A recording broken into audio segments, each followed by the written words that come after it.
Hello friends, this is SP Singh and welcome to smarter everyday. प्यारे दोस्तों, बात करेंगे BEd second semester Kanpur university की, जिसमें सेकंड सेमेस्टर में आपके दो जो टीचिंग सब्जेक्ट थे उनका एग्जाम हो चुका है। ये आपका तीसरा पेपर रहेगा, सभी का कॉमन सब्जेक्ट है शिक्षा के तकनीकी परिप्रेक्ष्य। ठीक है, टेक्नोलॉजिकल पर्सपेक्टिव्स ऑफ एजुकेशन। इसके हम लोग 400 MCQs 400 क्वेश्चंस इस क्लास में करने वाले हैं और आपको कई क्वेश्चंस यहाँ से एज इट इज एग्जाम में छपे के छपे मिलेंगे। ठीक है, तो जो भी विद्यार्थी क्लास में लास्ट तक बना रहता है डेफिनेटली बहुत कुछ सीखने वाला है और यहाँ से बहुत सारी हेल्प आपको मिलने वाली है। चलिए शुरू करते हैं। सुपर फास्ट रिवीजन रहेगा क्योंकि इसके बाद आपको जो इजी नोट्स है क्वेश्चन बैंक उसकी भी वीडियो प्रोवाइड करानी है। देखिए पहला क्वेश्चन, आईसीटी के फायदों के संबंध में कौन सा गलत है? आंकड़ों तक पहुंचना, आंकड़े साझा करना, आंकड़े लिखना या फिर आंकड़ों का हस्तांतरण। तो आईसीटी के माध्यम से हम आंकड़े तक पहुंच सकते हैं, आंकड़े एक दूसरे को शेयर साझा फॉरवर्ड कर सकते हैं, ट्रांसफर कर सकते हैं, लेकिन लिखने का यहाँ पे ऑप्शन जो है वो आउट हो जाता है, तो ऑप्शन सी राइट हो जाएगा। आईसीटी को वर्गीकृत नहीं किया गया है। आईसीटी को वर्गीकृत, देखिए शीर्ष पर ओटीटी, प्रसारण, दूरसंचार, कंप्यूटिंग, तो इसको शीर्ष पर ओटीटी, फर्स्ट ऑप्शन यहाँ पे राइट हो जाएगा। अगला क्वेश्चन है, आईसीटी एक अभिन्न अंग है किसका? तो आईसीटी शैक्षिक प्रौद्योगिकी का एक अभिन्न अंग है। आज के तकनीकी युग में नेटवर्क शैक्षिक तकनीकी की आत्मा है। लैन, लोकल एरिया नेटवर्क, स्थानीय क्षेत्र नेटवर्क का एक उदाहरण है। बिल्कुल ए सही है, परंतु आर ए की सही व्याख्या नहीं कर रहा है। यहाँ पे लैन की बात हो रही है, यहाँ पे आज के तकनीक युग में नेटवर्क शैक्षिक तकनीकी की आत्मा है, अलग बात हो रही है, एक्सप्लेन नहीं कर रहा है, इसलिए ऑप्शन बी राइट हो जाएगा। कौन सा एक नेटवर्क का संसाधन नहीं है? इसमें आपका जो फिशिंग है यह नेटवर्क का एक संसाधन नहीं है। मैन का पूरा नाम क्या है? मैन का पूरा नाम देखिएगा, मैन का पूरा नाम क्या है? मेट्रोपॉलिटन एरिया नेटवर्क होता है। क्या होता है? Metropolitan area network. ऑप्शन यहाँ पे सी राइट हो जाएगा। वैन का मतलब होता है, वैन एक उदाहरण है, किसका उदाहरण है? एक नेटवर्क का। वैन जो है यह एक नेटवर्क का उदाहरण है। एकाधिक तौर तरीकों में क्या शामिल है? इसमें आपके चित्र, ग्राफिक्स, वीडियो ये सभी शामिल हैं, इसलिए ऑप्शन डी यहाँ भी राइट हो जाता है। एडुटेनमेंट का कौन सा घटक नहीं है? कार्टून, जीवित पुस्तकें, पाठ्य पुस्तकें, रचनात्मक लेखन। क्या हो जाएगा? पाठ्य पुस्तकें एडुटेनमेंट का घटक नहीं है, ऑप्शन जो सी है वह राइट हो जाएगा। जीआईएफ इसका एक उदाहरण है। ऑडियो वीडियो मूल पाठ इसका एक उदाहरण हो जाएगा आपका ग्राफिक्स। जेपीईजी किसका उदाहरण है? छवि file, video file, text file या फिर ग्राफिक्स। तो जेपीईजी आपका छवि फाइल का एक उदाहरण है, फर्स्ट ऑप्शन यहाँ भी राइट हो जाता है। एनिमेशन प्रकारों में शामिल नहीं है। इसमें आपका सेल एनिमेशन, चरित्र एनिमेशन, गतिकी सब आ जाता है, लेकिन बेस एनिमेशन एनिमेशन के प्रकारों में शामिल नहीं है, सी ऑप्शन राइट हो जाता है।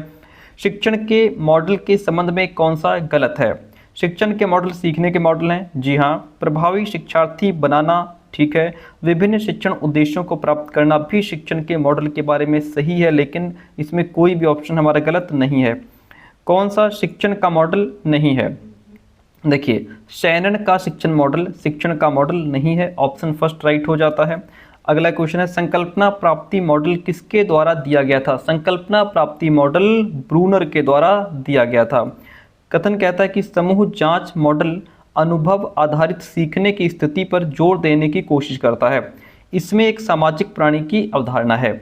ए सही है, परंतु आर ए की सही व्याख्या नहीं है, ऑप्शन बी राइट हो जाएगा। शिक्षण के एडवांस ऑर्गेनाइजर मॉडल का उद्देश्य क्या नहीं है? भावनात्मक संरचना विकसित करना, यह शिक्षण के एडवांस ऑर्गेनाइजर मॉडल का उद्देश्य नहीं है, सेकंड ऑप्शन यहाँ पे राइट हो जाता है। Advance organiser model of teaching के सिंटेक्स के संबंध में कौन सा गलत है? तो देखिए चरण फर्स्ट है अग्रिम आयोजक की प्रस्तुति, ठीक है। चरण दूसरा है अधिगम कार्य प्रस्तुत करना। चरण तीसरा है संज्ञानात्मक संगठन को मजबूत बनाना, ये तो ठीक है, लेकिन कौन सा गलत है? चरण चौथा सामाजिक गतिविधियों को बढ़ावा देना, ये ऑप्शन यहाँ पे आपका बाहर हो जाएगा। फ्लेंडर की इंटरेक्शन विश्लेषण श्रेणी प्रणाली की कौन सी विशेषता नहीं है? देखिएगा कक्षा की गैर मौखिक बातचीत को और अधिक प्रभावी बनाया जा सकता है। शिक्षक अपने शिक्षण में छात्रों की भागीदारी बढ़ा सकता है, वेरी गुड। शिक्षक के प्रत्यक्ष व्यवहार को अप्रत्यक्ष व्यवहार में ट्रांसफर किया जा सकता है। टेप रिकॉर्डर और वीडियो टेप का उपयोग कक्षा की घटनाओं को रिकॉर्ड करने के लिए किया जा सकता है, सारे ऑप्शन ठीक है। जो यहाँ पे फर्स्ट ऑप्शन है कक्षा की गैर मौखिक बातचीत को अधिक प्रभावी बना सकता है, ये इसकी विशेषता नहीं है, इसलिए फर्स्ट ऑप्शन राइट हो जाता है। फ्लैंडर्स इंटरेक्शन विश्लेषण श्रेणी प्रणाली के अंतर्गत श्रेणियां हैं।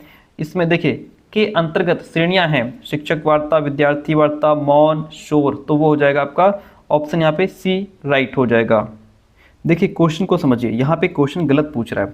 फ्लैंडर्स इंटरेक्शन विश्लेषण श्रेणी प्रणाली के अंतर्गत जो श्रेणियां हैं इसमें शिक्षक वार्ता आ जाता है, विद्यार्थी वार्ता, मौन तो आ जाता है, लेकिन शोर यहाँ पे किसी प्रकार का कोई श्रेणी नहीं है। शोर यहाँ पे बाहर हो जाएगा। कैसे बाहर हो जाएगा? अगर यहाँ पे लिखा होता फ्लैंडर्स इंटरेक्शन विश्लेषण श्रेणी प्रणाली के अंतर्गत कौन सी श्रेणी नहीं आती है, यहाँ पे नहीं लगाना था, इनको नहीं लग जाता तो फिर शोर बाहर हो जाता। ठीक है, चलिए आगे बढ़ जाते हैं। प्रश्न पूछना किस श्रेणी में आता है? जो प्रश्न पूछना है यह आपका किस में आता है? अप्रत्यक्ष बातचीत, सीधी बातचीत, विद्यार्थी वार्ता या फिर शोर के अंतर्गत आता है।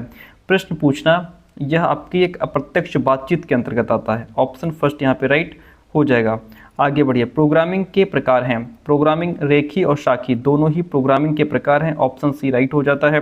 मैथेटिक्स दिया गया था। मैथेटिक्स गिलबर्ट द्वारा, थॉमस गिलबर्ट द्वारा मैथेटिक्स दिया गया। ऑप्शन फर्स्ट राइट हो जाएगा। क्रमादेशित निर्देश किस सिद्धांत पर आधारित है? यह आपका स्फूर्ति अनुकूलन सिद्धांत पर आधारित है। शैक्षिक प्रौद्योगिकी से क्या तात्पर्य है? शिक्षा और प्रौद्योगिकी के बीच इंटरफेस, यही शैक्षिक प्रौद्योगिकी है, एजुकेशनल टेक्नोलॉजी है। ऑप्शन फर्स्ट यहाँ भी आपका राइट हो जाता है। शैक्षिक प्रौद्योगिकी में शामिल नहीं है कौन? देखिए प्रभावी शिक्षण को बढ़ावा देना शामिल है। टीचिंग लर्निंग प्रोसेस का व्यवस्थित विश्लेषण ये भी शामिल है। सीखने सिखाने की प्रक्रिया का वैज्ञानिक विश्लेषण ये भी शामिल है। सीखने के परिणामों पर जोर नहीं है, तो ऑप्शन डी यहाँ पे राइट हो जाएगा। टेक्नोलॉजी शब्द की उत्पत्ति हुई। टेक्नोलॉजी शब्द की उत्पत्ति यूनानी शब्द से हुई है। ऑप्शन यहाँ पे सी राइट हो जाएगा। आगे बढ़ते हैं। नेक्स्ट क्वेश्चन है हमारा, प्रौद्योगिकी एक दृष्टिकोण है। प्रौद्योगिकी जो है यह किसका? एक प्रक्रिया है, एक उत्पाद है, दोनों ए और बी हो जाएगा, तो इसमें आपका दोनों प्रक्रिया भी है, उत्पाद भी। ऑप्शन सी राइट हो जाता है। किसने कहा? शैक्षिक प्रौद्योगिकी एक प्रक्रिया, एक दृष्टिकोण, समस्याओं के कुछ वर्गों के बारे में सोचने का एक तरीका है। किसने कहा? लुम्सडेन का स्टेटमेंट है। सेकंड ऑप्शन राइट हो जाता है। फिर है मिचेल के अनुसार 5 मूल सिद्धांतों में कौन सा शामिल नहीं है? इसमें शैक्षिक यहाँ पे शैक्षिक मनोविज्ञान नहीं, यहाँ पे शैक्षिक मनोप्रौद्योगिकी होना चाहिए था। शैक्षिक मनोप्रौद्योगिकी, ऑप्शन यहाँ पे जो फर्स्ट है वह राइट हो जाएगा। शैक्षिक प्रौद्योगिकी की कौन सी विशेषता नहीं है? देखिए शिक्षण अधिगम प्रक्रिया में दक्षता जोड़ती है, ठीक है, तरीकों और तकनीकों को विकसित करने पर जोर देती है। यह सिर्फ एक इनपुट है, कृत्रिम पर्यावरण पर जोर देती है, तो यह सिर्फ एक इनपुट है, ये शैक्षिक प्रौद्योगिकी की विशेषता नहीं है। जो सी ऑप्शन है वह राइट हो जाएगा। शैक्षिक प्रौद्योगिकी संपूर्ण टीचिंग लर्निंग प्रोसेस को सुविधाजनक बनाती है। यह अधिगम स्थितियों, मीडिया और विधियों को नियंत्रित करती है, तो ए सही है, आर ए की सही व्याख्या भी कर रहा है, इसलिए फर्स्ट ऑप्शन राइट हो जाएगा। शैक्षिक प्रौद्योगिकी का इतिहास प्रारंभ होता है कहाँ से? 18वीं सदी से इसका इतिहास प्रारंभ होता है। शैक्षिक प्रौद्योगिकी के स्वरूपों की सूची बनाइए, तो इसमें आपका शिक्षा में प्रौद्योगिकी, शिक्षा के लिए प्रौद्योगिकी और शिक्षा की प्रौद्योगिकी ये सभी इसमें आ जाते हैं, इसलिए ऑप्शन डी राइट हो जाता है। शैक्षिक प्रौद्योगिकी का उद्देश्य कौन सा नहीं है? देखिए सूचना प्रसारित करना ये एजुकेशनल टेक्नोलॉजी का उद्देश्य है, अभ्यास में सहायता करना, प्रतिपुष्टि प्रक्रिया में योगदान देने के लिए, लेकिन मनोरंजन को बढ़ावा देना ये एजुकेशनल टेक्नोलॉजी का उद्देश्य नहीं है। सी ऑप्शन राइट हो जाएगा। अगला क्वेश्चन, शिक्षा में प्रौद्योगिकी और शिक्षा के लिए प्रौद्योगिकी में कौन सा अंतर नहीं है? देखिए शिक्षा में प्रौद्योगिकी का तात्पर्य हार्डवेयर के उपयोग से है और शिक्षा के लिए प्रौद्योगिकी का तात्पर्य सॉफ्टवेयर के उपयोग से है। शिक्षा की प्रौद्योगिकी में शिक्षा में प्रौद्योगिकी शामिल है। शिक्षा में प्रौद्योगिकी को एक उद्देश्यपूर्ण उपयोग के रूप में संदर्भित किया जा सकता है और शिक्षा में प्रौद्योगिकी शिक्षकों के प्रशिक्षण की सुविधा प्रदान करती है। नहीं, ये ऑप्शन इसमें आपका जो है आउट हो जाएगा। शैक्षिक प्रौद्योगिकी के प्रमुख घटकों की सूची बनाइए, तो इसमें प्रमुख घटक आपके तरीके या विधियाँ, सामग्री, मीडिया सब आ जाएगा। ऑप्शन जो डी है वह राइट हो जाता है। एजुकेशनल टेक्नोलॉजी की प्रकृति के संबंध में कौन सा गलत है? इनमें शिक्षक की भूमिका शामिल है? नहीं, इसमें शिक्षक की भूमिका शामिल नहीं है। स्वभाव से गतिशील और प्रगतिशील है, निरंतर विकास होता है, ज्ञान की शाखा का अनुप्रयोग है, ये सभी शैक्षिक प्रौद्योगिकी की प्रकृति के बारे में सही हैं। शैक्षिक प्रौद्योगिकी शिक्षण अधिगम की प्रक्रिया में लागू होती है। इसका उद्देश्य व्यवस्था को कुशल बनाना है, तो यहाँ पे ए सही है, आर ए की सही व्याख्या भी है। ऑप्शन फर्स्ट यहाँ पे राइट हो जाता है। क्वेश्चन नंबर 40 आपके सामने क्वेश्चन कहता है कौन सा शैक्षिक प्रौद्योगिकी का एक प्रकार नहीं है? शिक्षण प्रौद्योगिकी, संचार प्रौद्योगिकी, व्यवहार प्रौद्योगिकी या फिर अनुदेशात्मक प्रौद्योगिकी। संचार प्रौद्योगिकी शैक्षिक प्रौद्योगिकी का एक प्रकार नहीं है। शिक्षण प्रौद्योगिकी की कौन सी धारणा नहीं है? सीखने के परिणाम। ऑप्शन बी राइट हो जाएगा। व्यवहार प्रौद्योगिकी की प्रमुख विशेषता कौन सी नहीं है? समाजशास्त्र मूल कार्य है, यह व्यवहार प्रौद्योगिकी की प्रमुख विशेषता नहीं है। ऑप्शन फर्स्ट यहाँ पे राइट हो जाता है। पुस्तक मैनेजमेंट ऑफ लर्निंग किसके द्वारा लिखी गई है? पुस्तक है मैनेजमेंट ऑफ लर्निंग डेविस के द्वारा लिखी गई है। अनुदेशात्मक प्रौद्योगिकी के प्रमुख प्रतिपादक कौन है? वो है लुम्सडेन। सेकंड ऑप्शन राइट हो जाता है। अनुदेशात्मक प्रौद्योगिकी आधार लेती है, तो यह आपका मनोविज्ञान से और विज्ञान से आधार लेती है, इसलिए केवल ऑप्शन बी और सी राइट हो जाता है। व्यवहार प्रौद्योगिकी आधारित है, किस पर? सॉफ्टवेयर पर आधारित है। शैक्षिक प्रौद्योगिकी फर्स्ट इस प्रकार संदर्भित है, इसको हार्डवेयर दृष्टिकोण के रूप में भी जानते हैं। OHP किसका उदाहरण है? OHP हमारा क्या है? ये हार्डवेयर है, ओवरहेड प्रोजेक्टर हार्डवेयर का उदाहरण है। कौन सा दूसरों से अलग है? इसमें स्लाइड्स, ट्रांसपेरेंसीज, लिखित सामग्री, VCR, तो लिखित सामग्री जो है इनसे अलग है। हार्डवेयर एवं सॉफ्टवेयर दृष्टिकोण का कौन सा महत्व नहीं है? व्यक्तिगत मतभेदों से संबंध नहीं है, ये हार्डवेयर सॉफ्टवेयर दृष्टिकोण का महत्व नहीं है। ऑप्शन जो यहाँ पे फर्स्ट है वह राइट हो जाएगा। हार्डवेयर दृष्टिकोण शैक्षिक प्रौद्योगिकी के लिए एक प्राथमिक दृष्टिकोण है, इसकी उत्पत्ति भौतिक विज्ञान से हुई है। ए सही है, आर ए की सही व्याख्या है। फर्स्ट ऑप्शन जो है वह राइट हो जाएगा। सॉफ्टवेयर दृष्टिकोण के संबंध में कौन सा सही है? यह शिक्षण अधिगम प्रक्रिया के सिद्धांतों के अनुप्रयोग से संबंधित है। सी ऑप्शन राइट हो जाएगा। हार्डवेयर दृष्टिकोण के संबंध में कौन सा गलत है? यह बेहतर संचार में मदद करता है, तो ये आपकी बात यहाँ पे गलत है। बाकी इसकी उत्पत्ति व्यवहार विज्ञान से हुई है, इसमें आधुनिक सिद्धांतों का समावेश है। हार्डवेयर दृष्टिकोण सॉफ्टवेयर के क्रियाशील बनाता है, ये भी ठीक है। बी जो ऑप्शन है वह राइट हो जाएगा। एक प्रणाली को इसके रूप में जाना जाता है, एक प्रणाली को प्रक्रिया के रूप में भी जाना जाता है। औपचारिक शिक्षा प्रणाली का प्रमुख घटक कौन सा नहीं है? तो इसमें आपका समाज नहीं है। ऑप्शन फर्स्ट राइट हो जाएगा। फिर है निम्नलिखित को व्यवस्थित कीजिए। अब इसको व्यवस्थित करना है। देखिए, सीखने के अनुभवों को डिज़ाइन करना, प्रभावशीलता का मूल्यांकन, उद्देश्यों की पहचान, सीखने के अनुभव में सुधार। पहले क्या आएगा? उद्देश्यों की पहचान करना। फर्स्ट ऑफ ऑल हमें उद्देश्य ही हमारा पता होना चाहिए कि हमारा मोटिव क्या है, तो इसमें हमारा ये पहले नंबर पे आ जाएगा, 3 नंबर पहले पे आएगा। फिर उसके बाद में है आपका सीखने के अनुभवों को डिज़ाइन करना, फिर आपका फर्स्ट नंबर आएगा। उसके बाद में फिर प्रभावशीलता का मूल्यांकन करना, ये सेकंड पे। फिर सीखने के अनुभव में सुधार, ये आपका 4th नंबर पे आएगा। कुल मिलाकर के ऑप्शन जो बी है वह राइट हो जाता है। प्रणाली दृष्टिकोण में कितने चरण होते हैं? इसमें 4 चरण होते हैं। फिर कहता है कि प्रणाली दृष्टिकोण शैक्षिक प्रौद्योगिकी के लिए एक प्रमुख दृष्टिकोण है, यह शैक्षिक योजनाओं को लागू करने के लिए एक रूपरेखा प्रदान करता है। ए सही है, आर ए की सही व्याख्या करता है। व्यवस्था दृष्टिकोण सिस्टम अप्रोच में शिक्षक की भूमिका के संबंध में कौन सा सही नहीं है? प्रणाली की प्रक्रिया का गहराई से आकलन करता है, ये ऑप्शन इसमें राइट नहीं होगा, ये सही नहीं है। प्रणाली की प्रक्रिया का गहराई से आकलन करता है। ठीक है, अगला क्वेश्चन, बिग मीडिया नामक पुस्तक किसके द्वारा लिखी गई है? बिग मीडिया जो पुस्तक है वह विल्बर श्राम के द्वारा लिखी गई है। मल्टीमीडिया में शामिल है, मल्टीमीडिया में आपका श्रव्य दृश्य सामग्री यह इंक्लूड है। ठीक है, ऑप्शन सी राइट हो जाएगा। कौन सी ग्राफिक सहायता नहीं है? फिल्म में ग्राफिक सहायता नहीं है, ऑप्शन फर्स्ट यहाँ पे राइट हो जाता है। एक आयामी सहायक सामग्री कौन सी है? एक आयामी, तो एक आयामी में आपका चित्र आ जाएगा, सेकंड ऑप्शन राइट हो जाता है। डिस्प्ले बोर्ड कौन सा है? इसमें रेखांकन आपका डिस्प्ले बोर्ड हो जाएगा। कौन सी केवल श्रव्य सामग्री है जिसको आप सिर्फ सुन सकते हो? वह है आपका रेडियो। श्रव्य दृश्य दोनों सामग्री कौन सी है? तो टेलीविज़न आपका सुन भी सकते हो, देख भी सकते हो। मॉकअप किसका उदाहरण है? जो मॉकअप है वह त्रिविमीय सहायता का उदाहरण है। शैक्षिक प्रौद्योगिकी की भूमिका और महत्व के संबंध में कौन सा सही है? तो इसमें व्यापक भागीदारी होती है, विभेदित निर्देश, सीखने के परिणामों में सुधार करना, ये सभी शैक्षिक प्रौद्योगिकी की भूमिका और महत्व के संबंध में सही है, इसलिए जो डी ऑप्शन है वह राइट हो जाएगा। CAI को पहली बार परिचय कराया गया था, किसके द्वारा? तो इसको IBM के द्वारा परिचित कराया गया था। CAI आधारित है, तो यह आपका क्रमादेशित निर्देश पर आधारित है, फर्स्ट ऑप्शन राइट हो जाएगा। CAI एक है, यह निर्देश की विधि है, किसकी? निर्देश की। CAI किस दर्शन पर आधारित है? यह आपका मानव मशीन संबंध दर्शन पर आधारित है। CAI की प्रमुख धारणाओं की सूची बनानी है, तो इसमें आपका बड़ी संख्या में विद्यार्थियों की व्यवस्था करना, तत्काल और अपनी जगह, शिक्षक को प्रतिपुष्टि, ये सब कुछ इसमें शामिल है, इसलिए ऑप्शन डी राइट हो जाएगा। CAI का कौन सा लाभ नहीं है? तो इसमें प्रेरणा की कमी नहीं होती है, ये इसका लाभ नहीं है, ठीक है। तो ऑप्शन जो फर्स्ट है वह राइट हो जाएगा।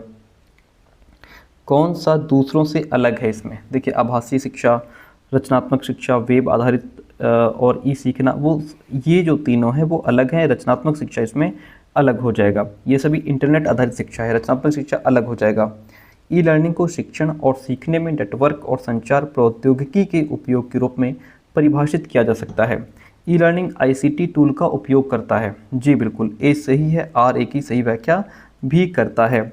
ई लर्निंग के पहलुओं की सूची बनाइए, तो इसमें आपका एक समय का तुल्यकालिक और अतुल्यकालिक दोनों आ जाते हैं, तो ऑप्शन सी राइट हो जाता है। ई लर्निंग की कौन सी विशेषता नहीं है? तो इसमें व्यक्तिगत शिक्षा ई लर्निंग की विशेषता नहीं है। सिंक्रोनस ई लर्निंग में किसका उपयोग नहीं किया जाता है? तो इसमें आपका संगोष्ठी का उपयोग नहीं किया जाता है। एसिंक्रोनस ई लर्निंग के संबंध में कौन सा गलत है? तो ये आपका देखिए, अपनी गति, अंतःक्रियात्मक प्रश्नोत्तरी, रिकॉर्ड किए गए व्याख्यान, ये सभी ठीक है, लेकिन व्यक्तिगत समय यह आपका ई लर्निंग के बारे में गलत है, क्योंकि ई लर्निंग में, इंटरनेट लर्निंग में आपको पर्सनली किसी चीज़ को बैठ करके नहीं समझाया जाता एक व्यक्ति को। ई लर्निंग का कौन सा लाभ नहीं है? तो इसमें सीमित सामाजिक संपर्क नहीं है, ऑप्शन फर्स्ट राइट हो जाएगा। ई लर्निंग की कौन सी सीमा नहीं है? ई लर्निंग जो है त्वरित पहुंच, ये इसकी सीमा नहीं है, सेकंड ऑप्शन। आजकल मिश्रित शिक्षा एक क्रांतिकारी तकनीक है, इसमें आमने सामने शिक्षण और ICT द्वारा समर्थित शिक्षण दोनों शामिल हैं। ए सही है, आर ए की सही व्याख्या यहाँ भी कर रहा है। मिश्रित शिक्षण की प्रमुख विशेषता कौन सी नहीं है? विद्यार्थियों में कभी कभी कुछ निष्क्रियता आ जाती है, यह मिश्रित शिक्षण की प्रमुख विशेषता नहीं है। पुस्तक है द एजुकेशनल इमेजिनेशन, किसके द्वारा लिखी गई है? एलियट आइजनेर के द्वारा लिखी गई है, ठीक है, इतनी बात क्लियर है। शिक्षण का अर्थ होता है निर्देश देना, ज्ञान प्रदान करना, कुल मिलाकर ऑप्शन सी यहाँ भी राइट हो जाएगा। शिक्षण संपूर्ण शिक्षण अधिगम प्रक्रिया की रीढ़ है। शिक्षण एक ऐसी गतिविधि है जो अधिगम को सुविधा प्रदान करती है। ए सही है, आर ए की सही व्याख्या भी कर रहा है। शिक्षण की प्रकृति है, तो शिक्षण की प्रकृति एक कला के रूप में शिक्षण, विज्ञान के रूप में शिक्षण भी है, इसलिए सी ऑप्शन राइट हो जाएगा। किसने कहा? शिक्षण सीखने की उत्तेजना, मार्गदर्शन, दिशा और प्रोत्साहन है, ऐसा बर्टन ने कहा है, ऑप्शन फर्स्ट राइट हो जाएगा। कौन सी शिक्षण शैली नहीं है? निर्देशात्मक शैली शिक्षण शैली नहीं है। शिक्षण की कौन सी विशेषता नहीं है? तो देखिए, शिक्षण की विशेषता, इसमें इससे शिक्षक और शिक्षार्थी दोनों के बेहतर प्रदर्शन में मदद मिलेगी, और इसकी दार्शनिक और मनोवैज्ञानिक पृष्ठभूमि दोनों होनी चाहिए। इसे उस सामग्री का पूरक होना चाहिए जिसे पढ़ाया जाना है। यह शिक्षाप्रद होना चाहिए। तो शिक्षण की कौन सी विशेषता नहीं है? शिक्षाप्रद होना चाहिए, ऐसा नहीं है, बाकी सारे ऑप्शन इससे मैच कर रहे हैं। कौन सा शिक्षण के लिए मूलभूत नहीं है? कंडीशनिंग शिक्षण के लिए मूलभूत नहीं है, फर्स्ट ऑप्शन राइट हो जाएगा। इस पद्धति में शिक्षक एक सुविधा प्रदाता के रूप में काम करता है, किसमें समस्या को सुलझाने में जो टीचर है वो एज अ फैसिलिटेटर की भूमिका में काम करता है। कौन सा शिक्षण का चरण नहीं है? तो देखिए, पूर्व सक्रिय होता है, अंतःक्रियात्मक, पोस्ट सक्रिय, ठीक है, लेकिन सक्रिय जो है शिक्षण का चरण नहीं है, वो तो बालक एक्टिव होता है। शिक्षण का गलत सूत्र कौन सा है? अमूर्त से ठोस की तरफ, ये है शिक्षण का गलत सूत्र, होना चाहिए था ठोस से अमूर्त की तरफ। प्रौद्योगिकी शिक्षण अधिगम प्रक्रिया को सुविधाजनक बनाती है, इसके पास कनेक्टिविटी और इंटरेक्टिविटी की शक्ति और ताकत है, बिल्कुल ए सही है, आर ए की सही व्याख्या भी कर रहा है। निम्न में शिक्षण की सबसे निरंकुश पद्धति कौन सी है? वह आपकी भाषण सबसे निरंकुश पद्धति है। शिक्षा में ICT के अनुप्रयोगों के संदर्भ में गलत है। यह शिक्षा के दार्शनिक लक्ष्यों तथा लक्ष्यों को उद्देश्य, यह शिक्षा के दार्शनिक उद्देश्यों तथा लक्ष्यों को पूर्ण करने के लिए काम नहीं करता, ये ICT के संदर्भ में गलत हो जाएगा। क्वेश्चन है ICT के तत्वों के संदर्भ में कौन सा है? तो यह सूचना, आंकड़ों का समुच्चय, तथ्य, प्रोग्राम्स और संप्रेषण, सूचना प्रदान करने का माध्यम, ये सभी ICT के तत्व हैं। तकनीकी, सूचना तक पहुंच हेतु उपकरण की युक्ति, सभी ICT के तत्व हैं। ऑप्शन जो डी है वो यहाँ पे राइट हो जाएगा। ICT संचार तकनीकी तथा सूचना तकनीकी को सम्मिलित नहीं करता है। ICT संचार तकनीकी तथा सूचना तकनीकी की समस्त क्षमताओं का उपयोग करता है। कुल मिलाकर यहाँ पे ए सही है, लेकिन आर सही नहीं है। तो यहाँ तक आपके 100 क्वेश्चंस कंप्लीट होते हैं। ठीक है, अब आगे बढ़ते हैं। यहाँ से क्वेश्चन नंबर आपका 101 शुरू होता है। क्वेश्चन कहता है ज्ञान के व्यवहार विनियोग की प्रक्रिया ही शैक्षिक तकनीकी है। किसका कथन है? यह E.M. बूटर का स्टेटमेंट है। भारत में शिक्षा प्रौद्योगिकी विभाग किसके द्वारा खोला गया था? तो यह आपका NCERT द्वारा खोला गया था, जिसे हम राष्ट्रीय शिक्षा अनुसंधान एवं प्रशिक्षण परिषद भी कहते हैं। ठीक है, जिसका नाम क्या है? NCERT। Central institute of education technology की स्थापना किस वर्ष हुई थी? तो ये स्थापना आपकी 1972-73 में हुई थी। सेंट्रल, इसको हम CIET भी कहते हैं, केंद्रीय शैक्षिक प्रौद्योगिकी संस्थान। ठीक है, इसकी स्थापना स्थापना तो इसकी 1984 में हुई थी, लेकिन शुरुआत इसकी 1972-73 में हुई थी। शिक्षा तकनीकी केंद्र निम्न में से किसके अंतर्गत काम करता है? तो यह NCERT के अंतर्गत काम करता है। किसके अंतर्गत? NCERT के अंतर्गत। शैक्षिक तकनीकी शब्द का सर्वप्रथम प्रयोगकर्ता किसे माना जाता है? तो इसका प्रथम प्रयोगकर्ता बाइमर को माना जाता है। बाइमर जोन्स इनका नाम है। क्या है? बाइमर जोन्स। शैक्षिक तकनीकी के 3 रूपों में किसने विभाजित किया है? तो वो हैं आपके लुम्सडेन, जिन्होंने 3 रूप बताए। शैक्षिक तकनीकी प्रथम, जिसको कठोर शिल्प उपागम कहा जाता है। शैक्षिक तकनीकी द्वितीय, जिसको कोमल शिल्प उपागम कहा जाता है। शैक्षिक तकनीकी तृतीय, जिसको प्रणाली उपागम या फिर सिस्टम अप्रोच कहा जाता है। ठीक है, तो वो इसने लुम्सडेन ने इनको डिवाइड किया था। ठीक है, यहाँ पे लिखा भी है, देखिए।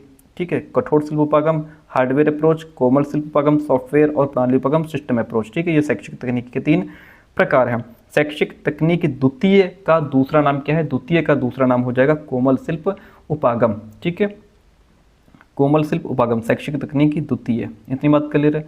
चलिए अगला क्वेश्चन। सिल्वरमैन ने किस सन में कठोर सामग्री तकनीकी को सापेक्षिक तकनीकी नाम दिया? कब दिया? 1968 में। कब? 1968 में।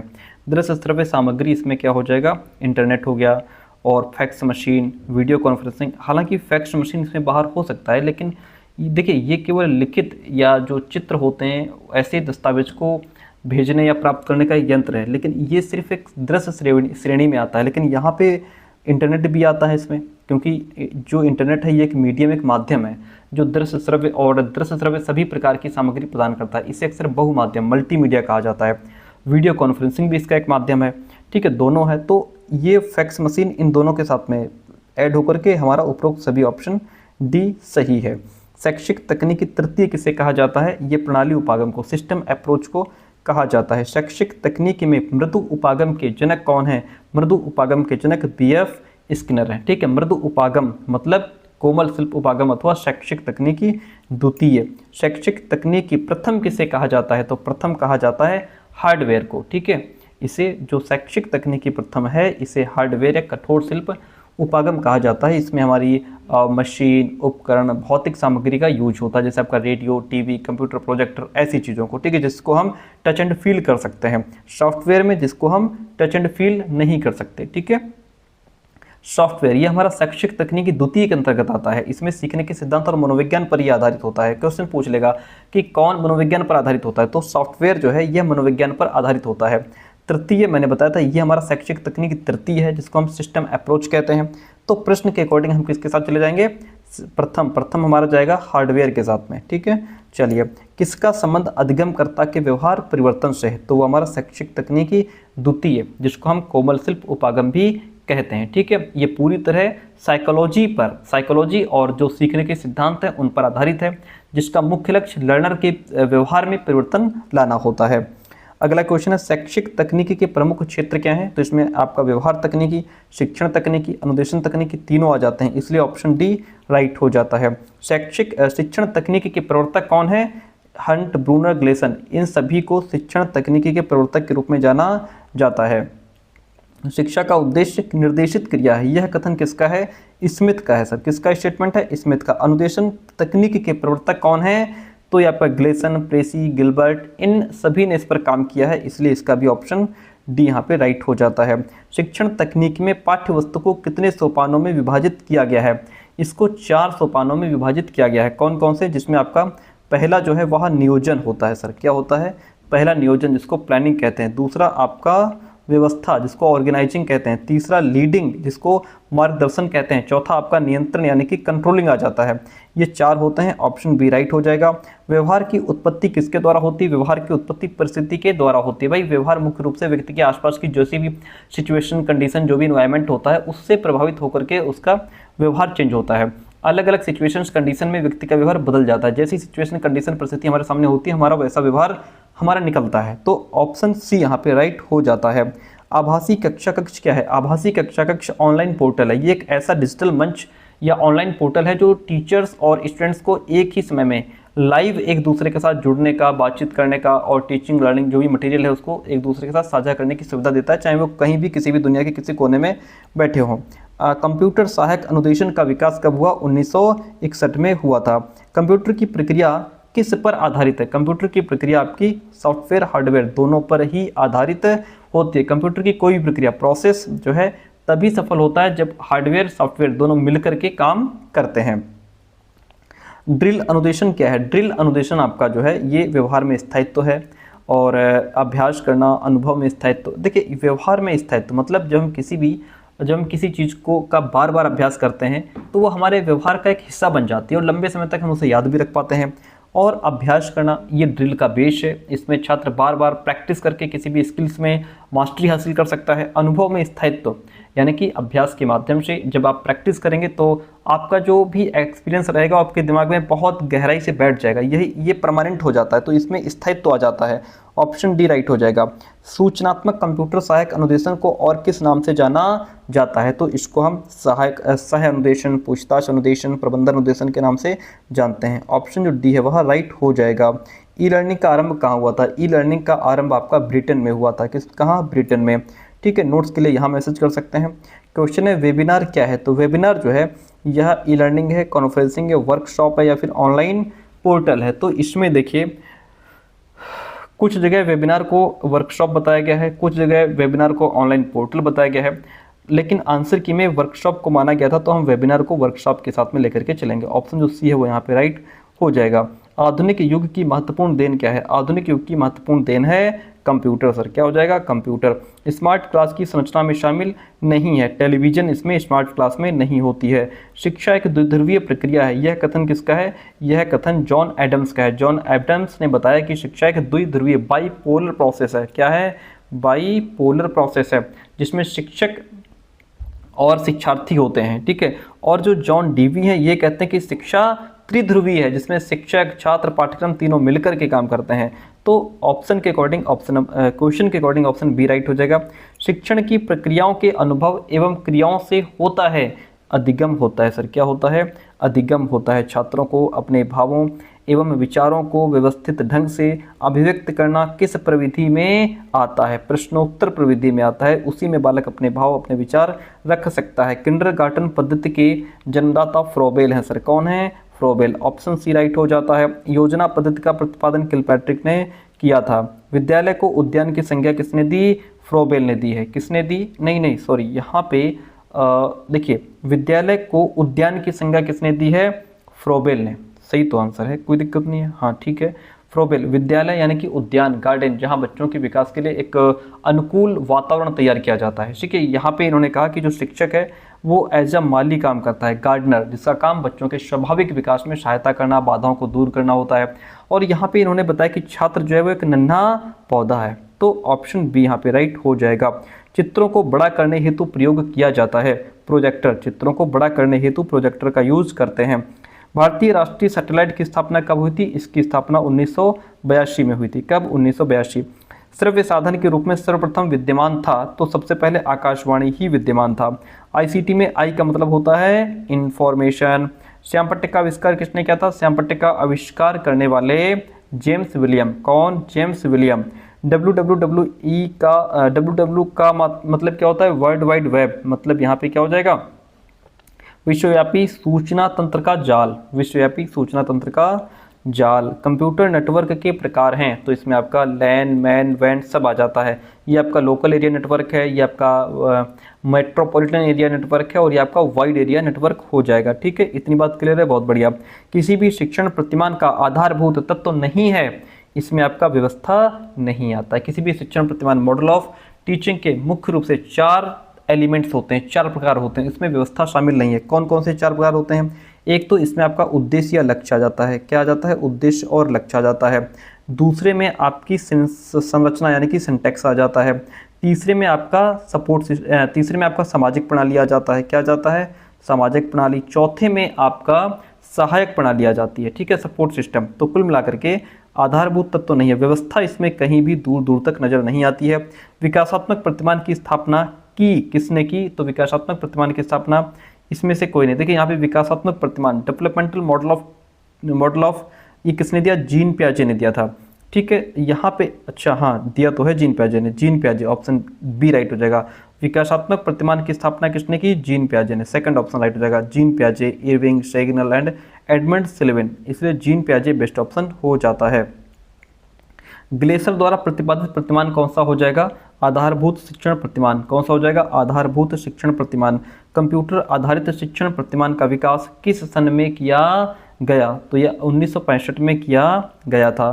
फ्लैंडर्स शिक्षण को कैसी प्रक्रिया मानते हैं? ये शिक्षण को अंतः क्रिया प्रणाली मानते हैं। फ्लैंडर्स का मानना था कि शिक्षण मुख्य रूप से टीचर्स और स्टूडेंट्स के बीच होने वाली शाब्दिक अंतः क्रिया, वर्बल इंटरेक्शन है। इतनी बात क्लियर है। सामूहिक अन्वेषण प्रतिमान में किसको प्राथमिकता दी गई है? तो इसमें सामाजिक ऋण को प्राथमिकता दी गई, क्योंकि सामूहिक अन्वेषण प्रतिमान इसका मतलब होता है समूह में, है ना।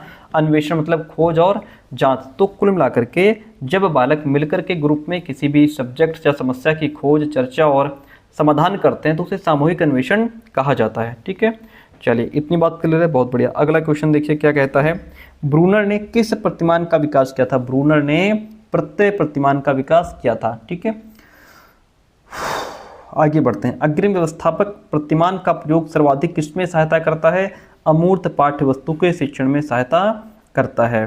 क्वेश्चन कहता है शिक्षण प्रतिमान किसका निर्माण करते हैं? शिक्षण प्रतिमान शैक्षिक वातावरण का निर्माण करते हैं। शिक्षण प्रतिमान द्वारा शिक्षक को क्या पढ़ाना है, किस कक्षा में कौन सी सामग्री का यूज करेंगे, क्या टीचिंग लर्निंग मटेरियल यूज करेंगे, पार्ट और जो भी चैप्टर है, टॉपिक है, उसको किस मेथड से पढ़ाएंगे, उसको किस विधि से डेवलप करेंगे, छात्रों का मूल्यांकन कैसे करेंगे, ये सब चीज़ें इसमें इंक्लूड हो जाती हैं, ठीक है। शिक्षण प्रतिमान उचित शिक्षण अधिगम वातावरण का निर्माण करते हैं। इतनी बात ध्यान रखिएगा। शिक्षण प्रतिमान शिक्षण के सिद्धांत के लिए किसका निर्माण करते हैं? तो ये संरचना का निर्माण करते हैं। C option. शिक्षण प्रतिमानों के द्वारा किसकी प्राप्ति की जाती है? तो इसमें विशिष्ट उद्देश्यों और व्यवहारगत परिवर्तनों की प्राप्ति की जाती है। सेकंड सी ऑप्शन जो है वह राइट हो जाएगा। अभिक्रमित अनुदेशन किसने दिया? अभिक्रमित अनुदेशन स्किनर ने दिया है। अभिक्रमित अनुदेशन का प्रयोग सर्वश्रेष्ठ किस पक्ष के विकास के लिए किया जाता है? तो यह आपका ज्ञानात्मक के लिए। अभिक्रमित अनुदेशन का प्रयोग सर्वश्रेष्ठ रूप से ज्ञानात्मक पक्ष के विकास के लिए किया जाता है। स्किनर ने अभिक्रमित अनुदेशन की व्यवस्था के कितने मौलिक सिद्धांत बताए हैं? 5 मौलिक सिद्धांत बताए हैं। अभिक्रमित अनुदेशन का प्रयोग सभी विषयों के अधिगम में नहीं किया जा सकता, यह आपका असत्य हो जाएगा, क्योंकि अभिक्रमित अनुदेशन प्रोग्राम्ड इंस्ट्रक्शन का उपयोग लगभग सभी विषयों के लर्निंग में किया जा सकता है। इसलिए कहना कि इसका उपयोग सभी विषयों में नहीं किया जा सकता गलत है भैया, असत्य है। पुनर्बलन होता है तो पुनर्बलन आपका जो है वह धनात्मक भी होता है, ऋणात्मक भी होता है, इसलिए यहाँ पे सी ऑप्शन राइट हो जाता है। अभिक्रमित अनुदेशन को कितने भागों में बांटा गया है? अभिक्रमित अनुदेशन को 3 भागों में बांटा गया है। रेखीय या बाह्य अभिक्रमित अनुदेशन, शाखीय अभिक्रमित अनुदेशन और मैथेटिक्स अभिक्रमित अनुदेशन, 3 भागों में बांटा गया है। आभासी पाठ्यक्रम कैसा है? आभासी पाठ्यक्रम जो है यह आपका लचीला है। आभासी यानी कि वर्चुअल का अर्थ ही यह है कि जो भौतिक रूप से सामने ना हो लेकिन प्रभावी रूप से मौजूद हो, ठीक है, तो ये लचीला होता है।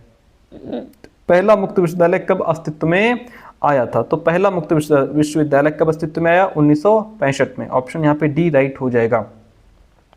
आभासी कक्षा कक्ष से अभिप्राय ऐसे कक्षा कक्ष से है जिसमें प्रयोग होता है, तो इसमें आपका इंटरनेट, ईमेल, ऑनलाइन चैटिंग सब कुछ इंक्लूड होता है, इसलिए ऑप्शन डी राइट हो जाएगा।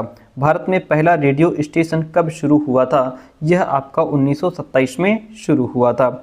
अंतर्वैयक्तिक संचार का प्राथमिक काम क्या है? अंतर्वैयक्तिक संचार का प्राथमिक काम होता है संबंध निर्माण यानी कि रिलेशनशिप बिल्डिंग। अंतर्वैयक्तिक संचार, इंटरपर्सनल कम्युनिकेशन वो प्रोसेस है जिसमें 2 या 2 से अधिक व्यक्ति अपने विचारों, भावनाओं, सूचनाओं का आदान प्रदान करते हैं। सिंपल सी बात है, सेकंड ऑप्शन राइट हो जाएगा। दीक्षा ऐप पर किस प्रकार की शिक्षण सामग्री उपलब्ध है? तो यहाँ पे पाठ सामग्री, प्रश्न बैंक, ऑडियो, वीडियो सभी प्रकार का टीचिंग लर्निंग मटेरियल उपलब्ध है। ऑप्शन डी राइट हो जाएगा। पीएम ई विद्या चलाया जाता है। पीएम ई विद्या स्वयं प्रभा द्वारा चलाया जाता है। इनमें से कौन सा ऑल इंडिया द्वारा प्रसारित नहीं किया जाता है? तो एफएम, एएफएम नहीं किया जाता है। जीपीएस का पूरा नाम क्या होता है? जीपीएस का पूरा नाम ग्लोबल पोजीशनिंग सिस्टम होता है, ग्लोबल पोजीशनिंग सिस्टम। इंटरनेट के संदर्भ में यूआरएल का पूरा नाम क्या होता है? यूआरएल का पूरा नाम होता है uniform resource locator, uniform resource locator. IGNOU द्वारा शुरू किया गया शैक्षिक चैनल कौन सा हो जाएगा? ज्ञान दर्शन। इसकी शुरुआत, ध्यान रखिएगा, इसकी शुरुआत 26 जनवरी 2000 को हुई थी। इग्नू द्वारा शुरू किया गया शैक्षिक चैनल ज्ञान दर्शन है, जिसकी शुरुआत 26 जनवरी 2000 को हुई थी। शैक्षिक संस्थाओं के लिए निर्धारित किया गया डीएनएस क्या हो जाएगा? .edu।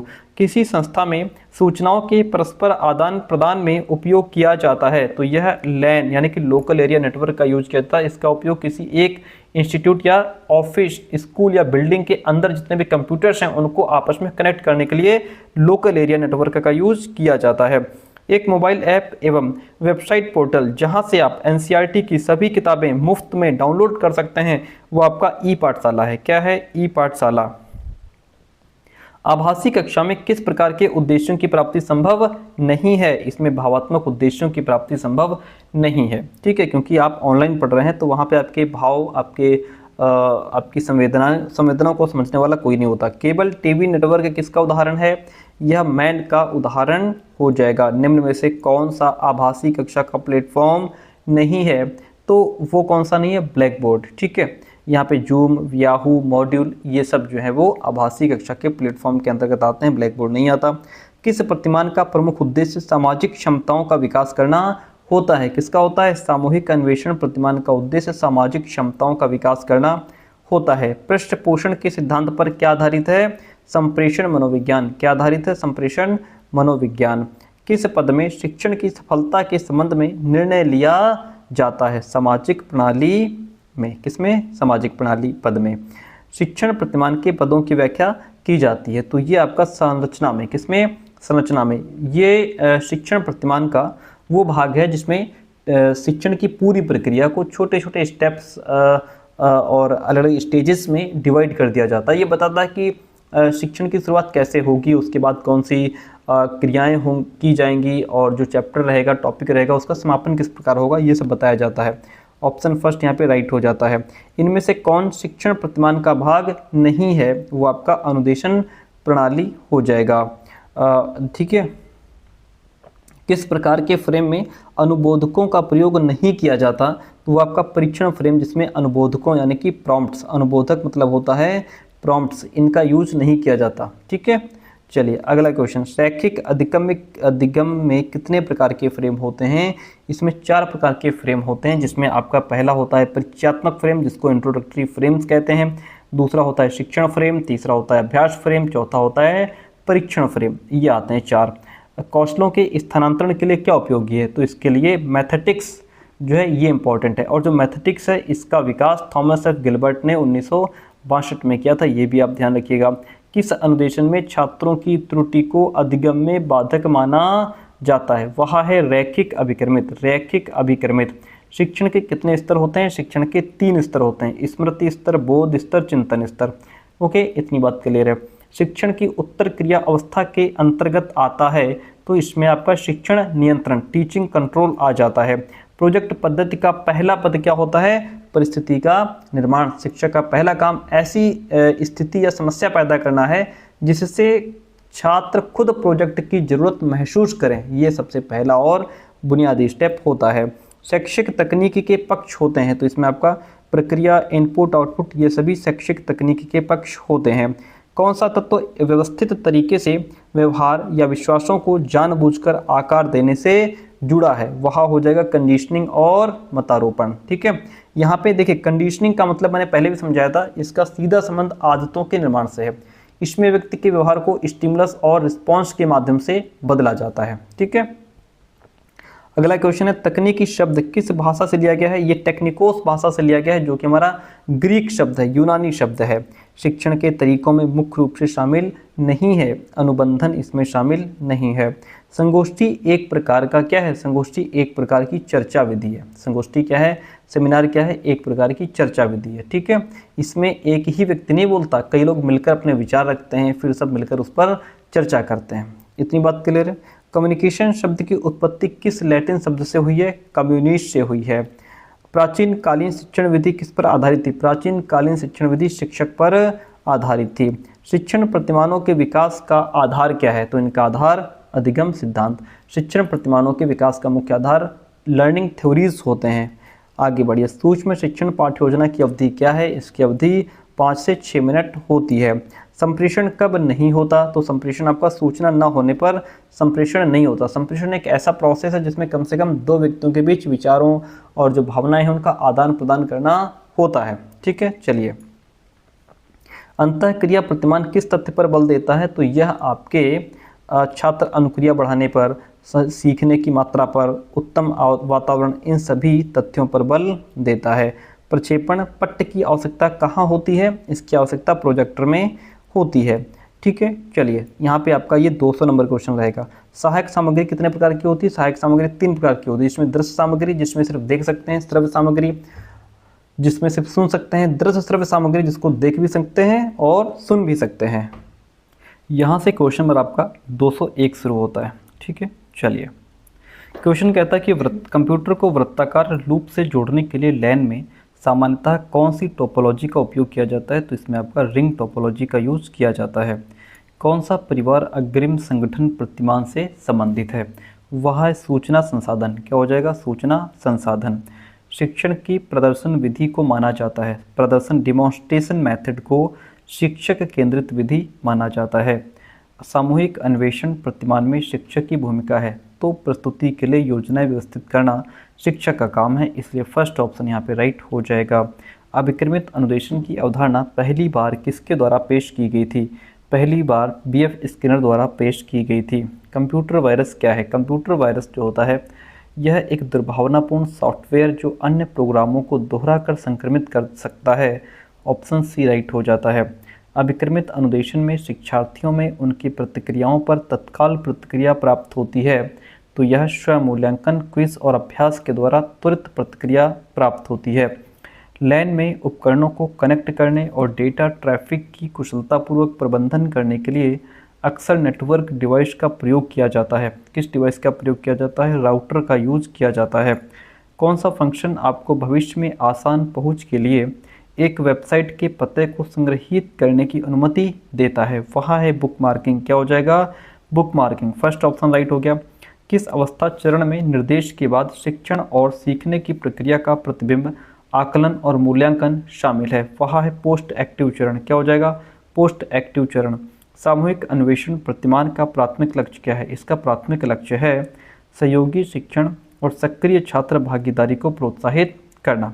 ऑप्शन बी राइट हो जाएगा। निम्न में से कौन सी अभिक्रमित अनुदेशन की प्रमुख विशेषता है, वह है स्वविकसित और व्यक्तिगत शिक्षा। C option. मैन का पूरा नाम होता है metropolitan area network. Computer networking में हब क्या है, तो एक उपकरण जो कई नेटवर्क को एक साथ जोड़ता है, ये हब कहलाता है। HTTP का पूरा नाम क्या होता है, hyper text transfer protocol. Hyper text transfer protocol. कौन सा वेबसाइट डोमेन उपसर्ग सामान्यतः इंगित करता है कि वेबसाइट एक शैक्षिक संस्थान द्वारा प्रायोजित है, उसमें .edu का यूज होता है। HTTPS एक प्रोटोकॉल है जिसका उपयोग निम्नलिखित के लिए किया जाता है, तो इसका उपयोग ट्रांसमिशन के दौरान डेटा को सुरक्षित रूप से एन्क्रिप्ट करने के लिए यूज किया जाता है। HTTPS hypertext transfer protocol secure, इसमें S का मतलब जो है सिक्योर होता है। परियोजना विधि किलपैट्रिक ने दी है, नो डाउट इसमें। मैन सामान्यतः लैन की तुलना में एक बड़े भौगोलिक क्षेत्र को कवर करता है और कई डैश को जोड़ता है। किसको जोड़ता है, कई शहरों या कस्बों को जोड़ता है। कौन सा शिक्षण का सबसे अच्छा तरीका है, शिक्षण का सबसे अच्छा तरीका प्रदर्शन विधि है। कौन सी विधि, प्रदर्शन विधि है, जिसमें आप सामने दिखा भी रहे हैं, उसके बारे में बता भी रहे हैं। MI का पूरा नाम क्या होता है, बहुउद्देशीय internet mail extension. First option right हो जाएगा। URL का पूरा नाम क्या होता है? Uniform resource locator. Uniform resource locator कौन सी परियोजना विधि की एक विशेषता है? वह है छात्र स्वायत्तता और जिम्मेदारी। एलेक्स एफ ओसबॉर्न द्वारा विचार निर्माण के लिए विकसित तकनीक को क्या कहा जाता है? इसको मस्तिष्क उद्दीलन ब्रेन स्टॉर्मिंग कहा जाता है। CAI का पूरा नाम होता है, इसका पूरा नाम कंप्यूटर सहायित अनुदेशन मतलब कंप्यूटर असिस्टेड इंस्ट्रक्शन होता है। ठीक है, आगे बढ़िए। और हाँ, यूपीटेट सीटेट एग्ज़ाम्स की अगर आप बढ़िया प्रिपरेशन चाहते हैं तो उसके लिए हमारा ये दूसरा चैनल जिसका लिंक डिस्क्रिप्शन बॉक्स में जाकर के इसको ज्वाइन कर लीजिएगा, क्योंकि यूपीटेट एग्ज़ाम भी आपका जुलाई में है और सितंबर में आपका सीटेट एग्ज़ाम लगा हुआ है। तो उसके लिए बेस्ट तैयारी के लिए इस चैनल को आप अभी सब्सक्राइब कर लीजिए। आगे बढ़ते हैं। सॉफ्टवेयर उपागम में कौन सा शामिल नहीं है? तो इसमें आपका ओवरहेड प्रोजेक्टर शामिल नहीं है। दृश्य श्रव्य सामग्री का एक उदाहरण क्या हो जाएगा? इसमें दूरदर्शन, जिसमें हम देख भी सकते हैं, सुन भी सकते हैं। शैक्षिक तकनीकी का तात्पर्य है कला तथा विज्ञान में मध्यस्थता।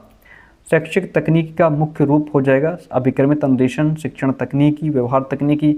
ये सभी शिक्षा तकनीकी के प्रमुख रूप हैं। ऑप्शन डी राइट हो जाता है।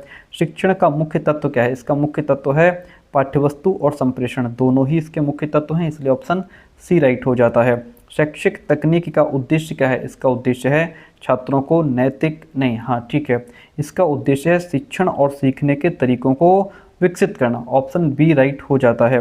कंप्यूटर सहायता प्राप्त शिक्षण शिक्षकों को कैसे लाभ पहुंचाता है? तो ये उनके प्रदर्शन के आत्म मूल्यांकन को सक्षम करके और दूसरा समय की बचत करके लाभ पहुंचाता है। यहाँ पे ऑप्शन जो डी है वह राइट हो जाएगा। हार्डवेयर तकनीक की उत्पत्ति कहाँ हुई? तो ये भौतिक विज्ञान और अनुप्रयुक्त विज्ञान के माध्यम से हुई। कौन सी इकाई कंप्यूटर में डेटा की सबसे छोटी इकाई का प्रतिनिधित्व करती है? वह है बिट। क्या हो जाएगी? बिट। कौन सा अनुदेशनात्मक प्रोग्राम डिज़ाइन फ्रेम के अनुक्रम का अनुसरण करता है जिसमें एक प्रदर्शन, प्रॉम्प्ट और प्रतिक्रिया पैटर्न शामिल है? तो वह हो जाएगा आपका गणितीय अभिक्रम। क्या हो जाएगा? गणितीय अभिक्रम। किस प्रकार के फ्रेम में संकेतों का उपयोग नहीं किया जाता? वह है परीक्षण फ्रेम। ठीक है, किसमें? टेस्टिंग फ्रेम में। संकेतों का उपयोग सही प्रतिक्रिया देने में मदद करने के लिए किया जाता है। तो ये आपका रेखीय अभिक्रमित अनुदेशन में, शाखीय अभिक्रमित अनुदेशन में किया जाता है, इसलिए ऑप्शन सी राइट हो जाएगा। इंटरनेट के संदर्भ में www का मतलब क्या होता है? World wide web. क्या होता है? World wide web. ऑनलाइन सीखने के संदर्भ में सिंक्रोनस माध्यम क्या संदर्भित करता है? तो यह प्रशिक्षकों और छात्रों के बीच वास्तविक समय की बातचीत जो एक साथ हो रही है, इसको ये संदर्भित करता है। स्वयं क्या है? स्वयं एक मुफ्त ऑनलाइन पाठ्यक्रम प्रदान करने के लिए डिजिटल पहल है। केबल टीवी नेटवर्क एक उदाहरण है, तो यह मेट्रोपॉलिटन एरिया नेटवर्क का उदाहरण है। शैक्षिक तकनीक के मुख्य रूप में क्या है? अनुदेशनात्मक तकनीकी, प्रशिक्षण तकनीकी, शिक्षण तकनीकी, ये शैक्षिक तकनीकी के मुख्य रूप हैं, इसलिए ऑप्शन जो डी है वह राइट हो जाएगा। किसे कंप्यूटर का पिता कहा जाता है? चार्ल्स बेबेज को कंप्यूटर का पिता कहा जाता है। OSP ओवरहेड प्रोजेक्टर सामान्यतः डैश प्रदर्शित करने के लिए उपयोग किया जाता है। तो यह आपका स्थिर चित्र, ट्रांसपेरेंसियाँ, मोशन पिक्चर्स, इन सभी को प्रदर्शित करने के लिए यूज किया जाता है। इतनी बात क्लियर है। कौन सा वर्चुअल कक्षा कक्ष का एक मंच नहीं है? वह व्हाट्सअप नहीं है, बाकी जूम, गूगल क्लासरूम, मूडल ये तो सब आ जाते हैं।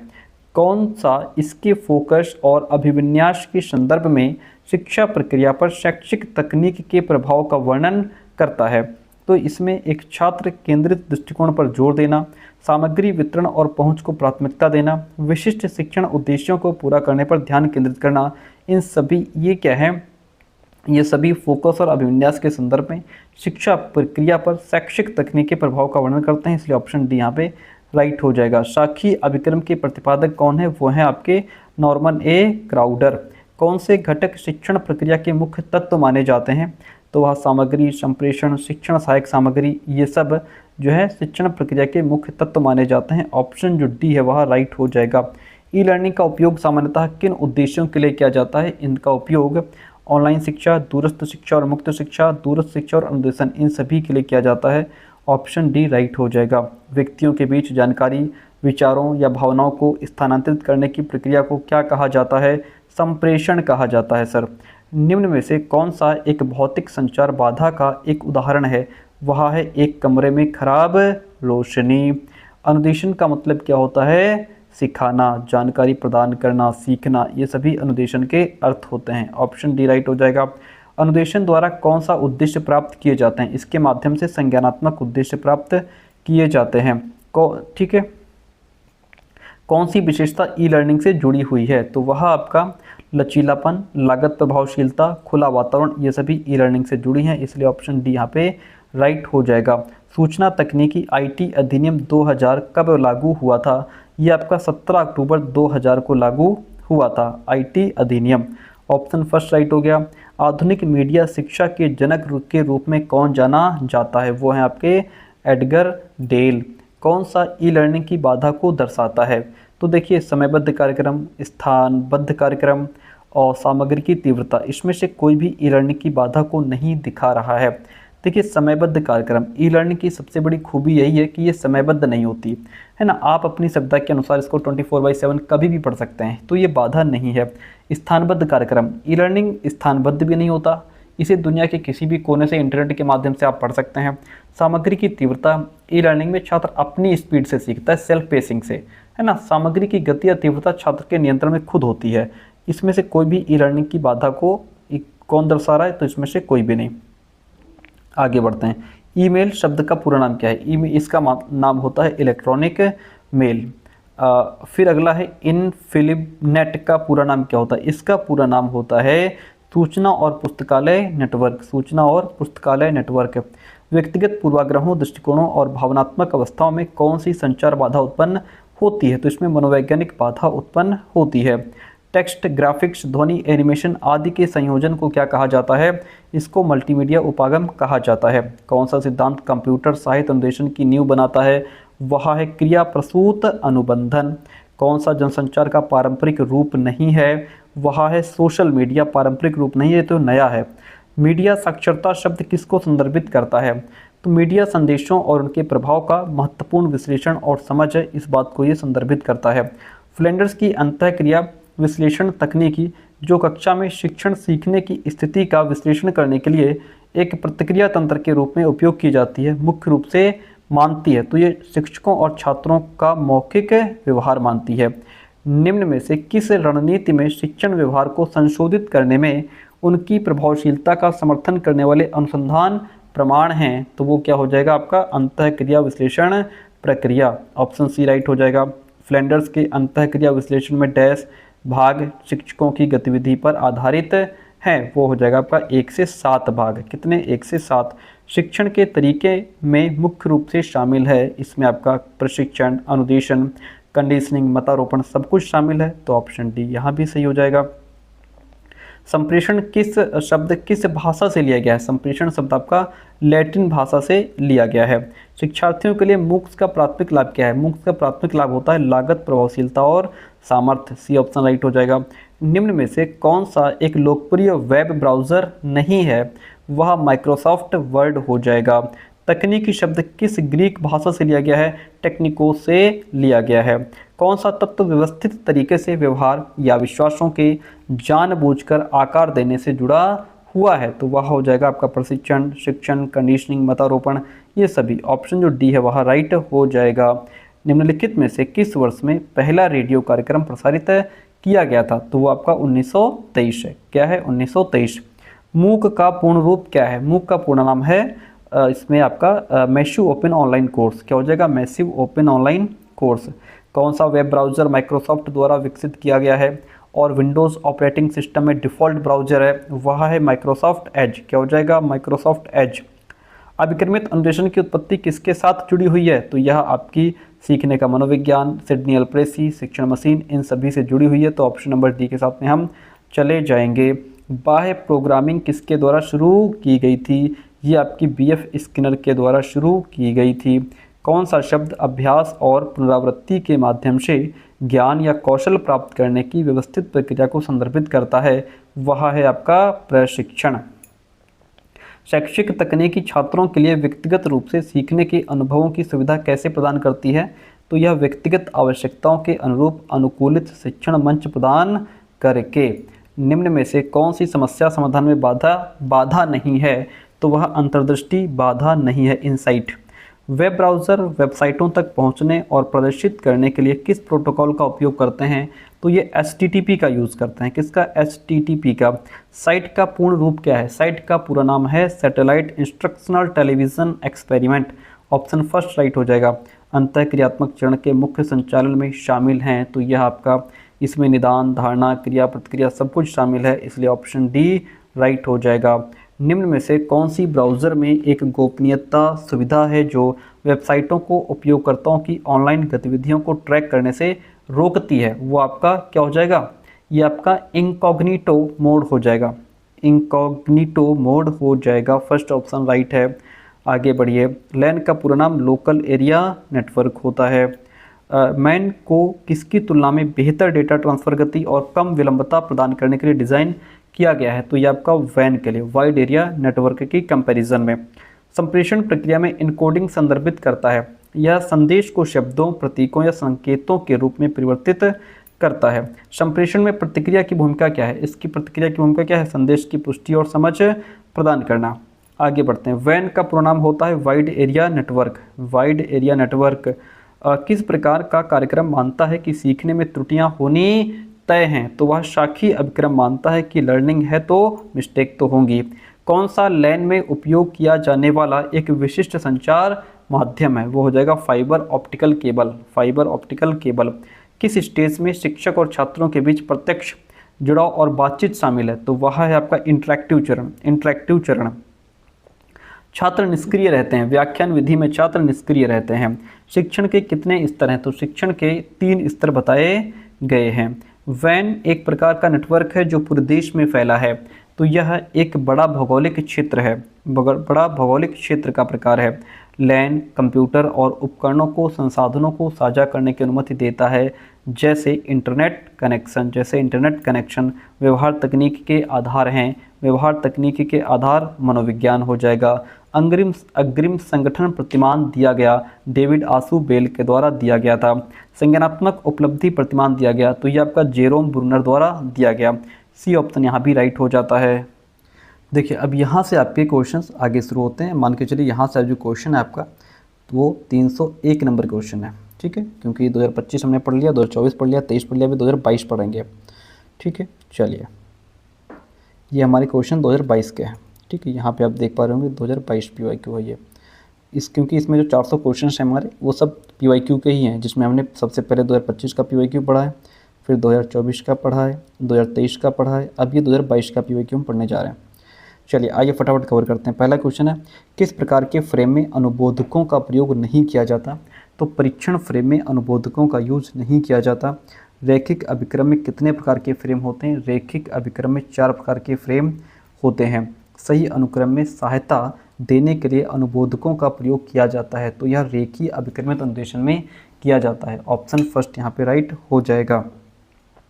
कौशलों के स्थानांतरण के लिए डैश उपयोगी है? कौशलों के स्थानांतरण के लिए मैथेटिक्स अथवा अवरोही अभिक्रम आवश्यक है। इसका प्रतिपादन थॉमस एफ गिलबर्ट ने 1962 में किया था। ये भी आप ध्यान रखिएगा। अवरोही अभिक्रमित अधिगम किसे कहा जाता है? मैथेटिक्स अभिक्रम को अवरोही अभिक्रमित अधिगम कहा जाता है। छोटे पदों के सिद्धांत का अनुपालन नहीं किया जाता है। शाखीय अभिक्रमित अनुदेशन में छोटे पदों के सिद्धांत का अनुपालन नहीं किया जाता है। छात्रों की त्रुटि को अधिगम में बाधक माना जाता है, तो ये रेखीय अभिक्रमित अनुदेशन में बाधक माना जाता है। फर्स्ट ऑप्शन राइट हो जाएगा।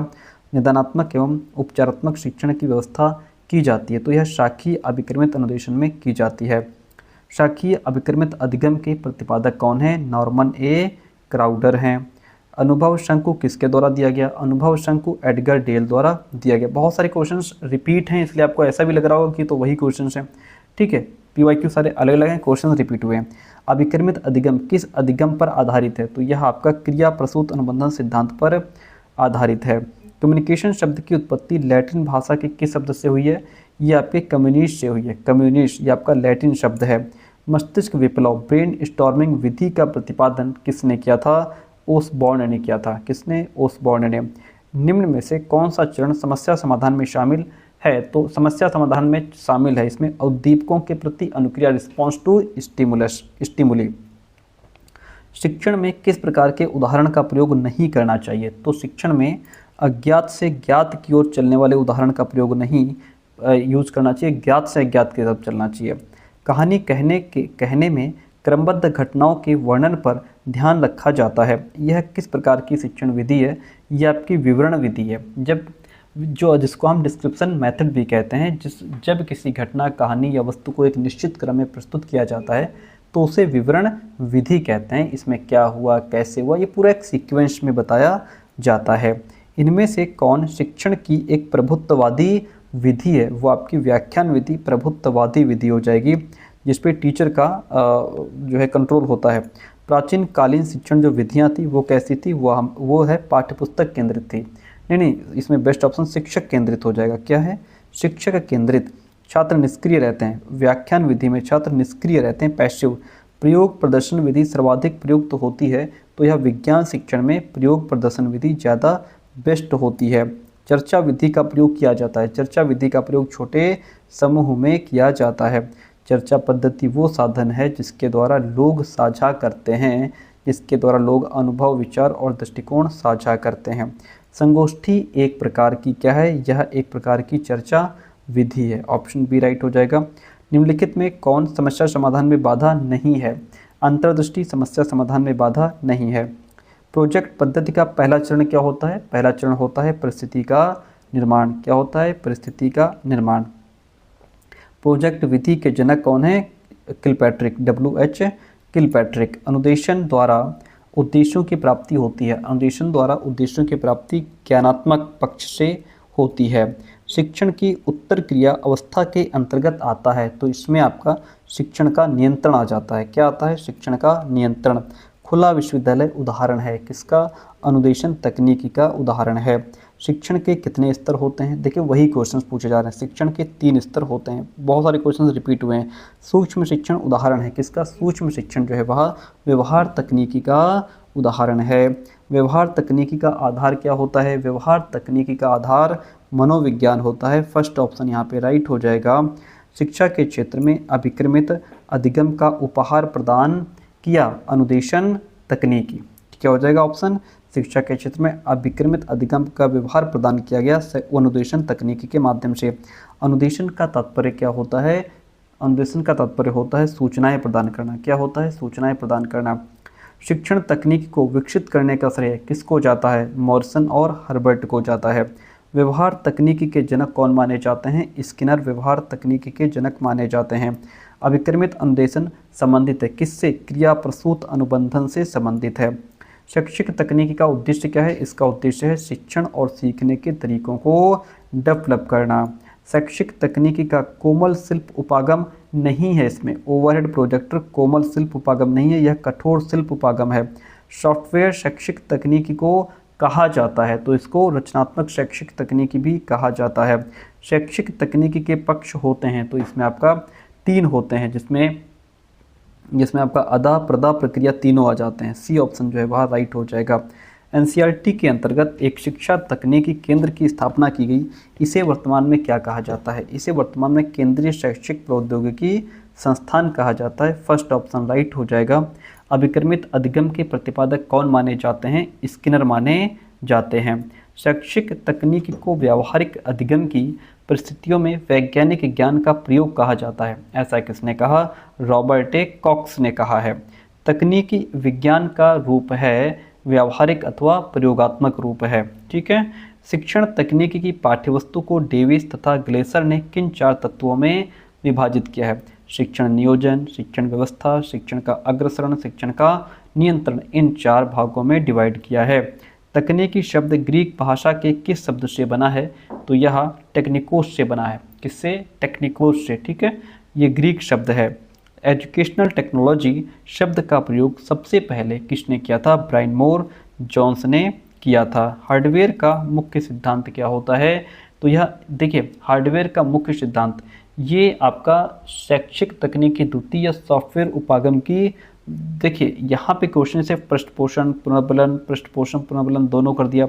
ये आपका जो है शैक्षिक तकनीकी द्वितीय सॉफ्टवेयर उपागम की विशेषता है, हार्डवेयर की विशेषता नहीं है, इसलिए ऑप्शन डी यहाँ पे राइट हो जाएगा। बिना मेल छांटना, यहाँ पे देखिए, तो प्रथम शिक्षा तकनीकी हार्डवेयर उपागम, द्वितीय सॉफ्टवेयर, तृतीय प्रणाली, चतुर्थ शिक्षा तकनीकी प्रबंधन शिक्षा तकनीकी, इसकी कोई बात ही नहीं हुई है, इसलिए ऑप्शन जो डी है वह राइट हो जाएगा। भारत में पहला रेडियो स्टेशन कब शुरू हुआ था? 1927 में शुरू हुआ था। अंतर्व्यक्तिक संचार का प्राथमिक काम क्या है? संबंध निर्माण। क्या है सर? संबंध निर्माण। हमारे वातावरण के साथ सक्रिय संपर्क में संचार शामिल है। तो यह आपका इसमें शारीरिक रूप से, जैविक रूप से, सामाजिक रूप से संपर्क शामिल है, संपर्क में संचार शामिल है। ऑप्शन डी राइट हो जाएगा।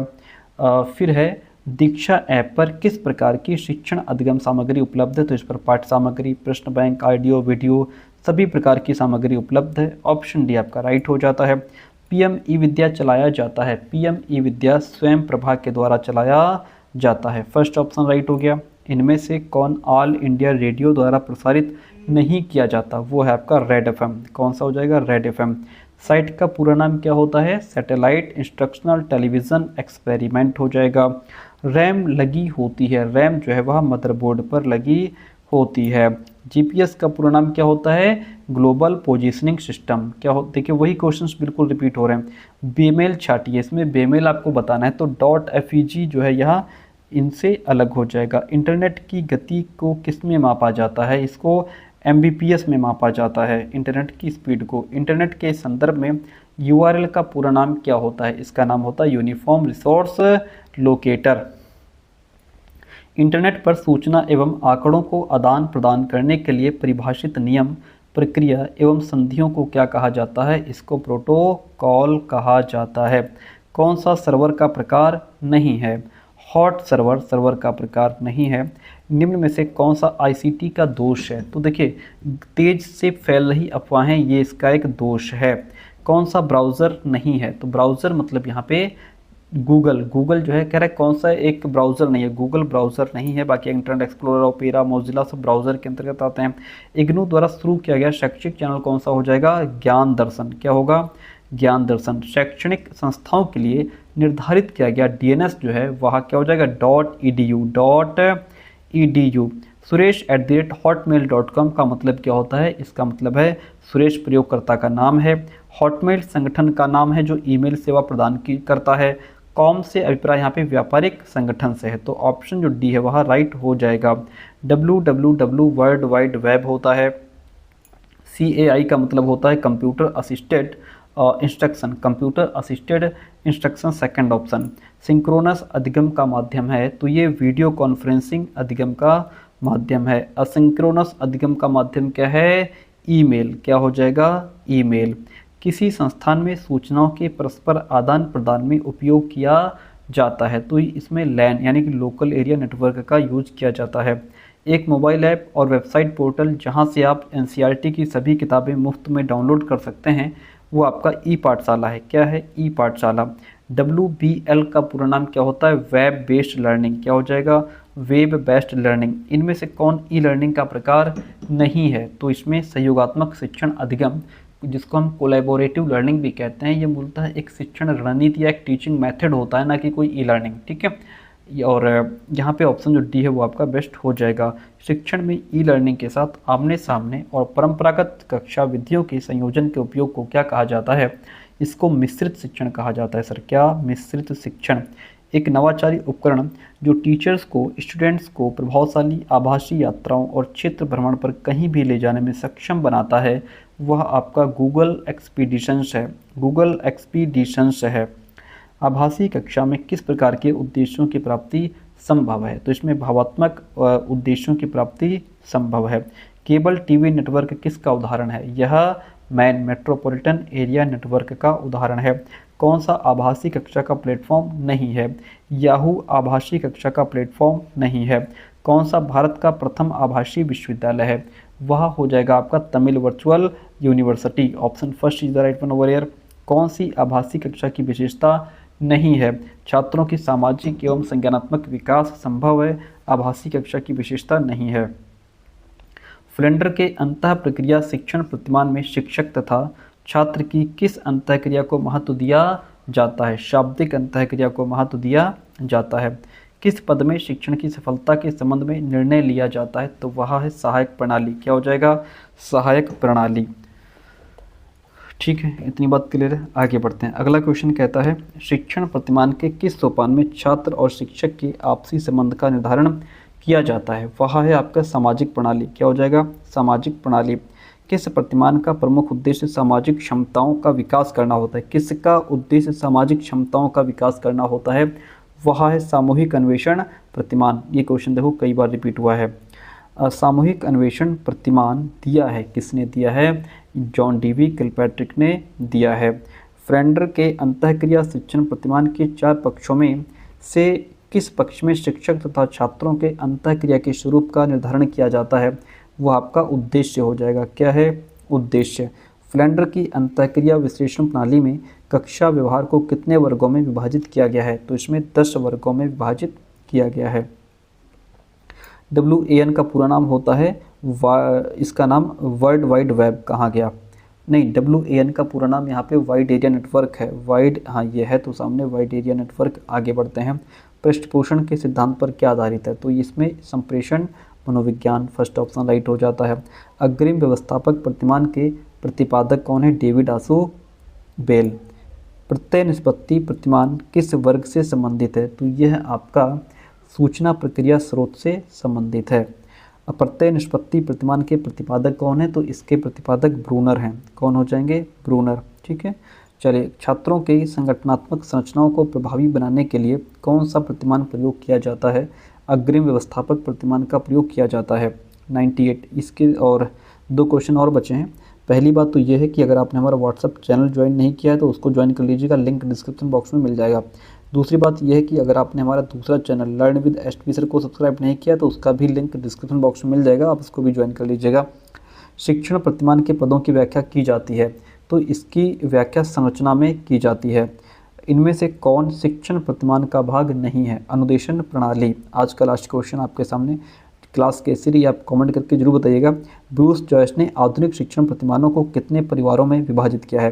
तो इसको 4 परिवारों में विभाजित किया गया है। ठीक है, तो इतनी बात क्लियर है। और नोट्स के लिए यहाँ मैसेज करें।